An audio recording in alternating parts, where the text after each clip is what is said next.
जय श्री राम मित्रों, मैं संजय शास्त्री आप सभी को राधे राधे। आशा करता हूँ आप लोग अच्छे होंगे, बेहतर होंगे। मित्रों, आइए हम लोग इस वीडियो के माध्यम से जानते हैं कि अगर आपका भाग्य सोया हुआ है तो उसको जगाए कैसे, आपकी किस्मत कैसे खुलेगी। तो आइए हम लोग इस वीडियो के माध्यम से जानते हैं। मित्रों, अगर आपके सोया हुआ भाग्य चमकाना है तो यह उपाय करें।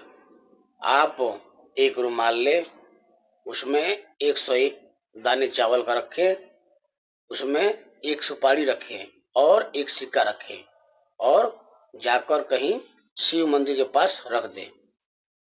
कहने का मतलब है मित्रों कि आप एक सफेद रुमाल में 101 दाने चावल का, एक सुपारी और एक सिक्का लेकर उसे बांध कर उसे शिव मंदिर में रख दे। ऐसा करने से आपका सोया हुआ भाग्य जाग सकता है। भगवान भोले की कृपा होगी तो यह काम अवश्य करेगा। जय श्री राम मित्रों, मेरा कार्यक्रम अच्छा लगता हो तो हमारे चैनल को लाइक करें, अवश्य सब्सक्राइब करें, शेयर करें। जय श्री राम मित्रों, जय श्री राम।